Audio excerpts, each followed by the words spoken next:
In this problem, the rate speed of a highway curve of 200 feet radius is 30 miles per hour. If the coefficient of friction between the tires and the road is 0.60, what is the maximum speed at which a car round the curve without skidding? Ngayon, para mahanap natin ang maximum speed ng car, ito ang formula na ating gagamitin. Kailangan nating hanapin ng angle para malagay natin dito kasi wala tayong value dito.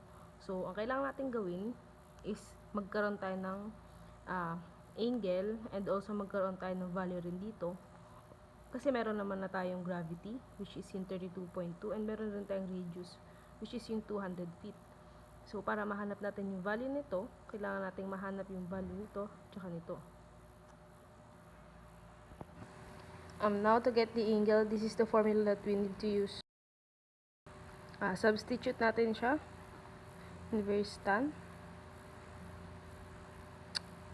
30 miles per hour. Mas better na i-convert na natin siya para mas makuha natin yung sagot into right unit. So, sa isang miles, merong 5,280 feet. And sa isang oras, merong 3,600 seconds. Over 32.2 feet per second squared. And yung radius, which is 200 feet. So, let's cancel the units. Feet. Yeah. Parang makakancel sila lahat.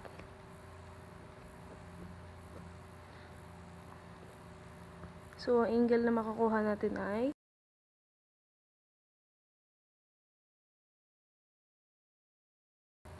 and now the answer is 16.7319.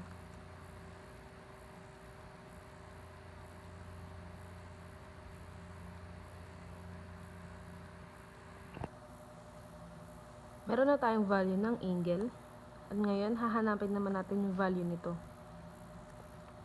So, to get that value, the formula is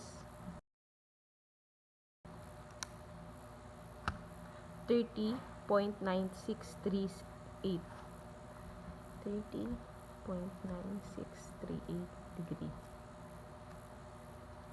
Meron na tayong value ng angle at meron na rin tayong value nito. Ngayon, balikan natin yung formula na ginamit natin nung umpisa, which is yung so substitute lang natin yung mga values nito na nakuha natin kanina. So, magiging 16.7319 degree plus 30.9638 degree is equal to over G, which is yung 32.2 na value ng gravity and yung radius na 200 feet. So, to get the Vmax, we derive the formula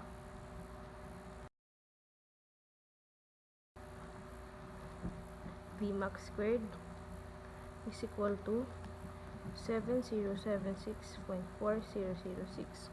So, need natin i-squared yan para makancel si squared ni Vmax.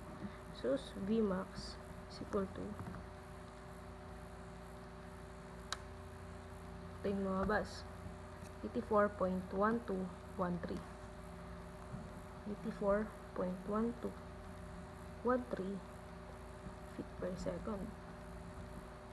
Ngayon, itong sagot ni Vmax, mas maganda ito i-convert natin siya into miles per hour. So, gagawin natin is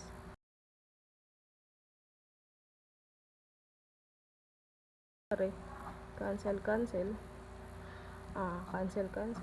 So, matitira na lang dyan is si miles per hour. Ngayon, convert natin sila. Now, the final answer that we've got is 57.3545 miles per hour.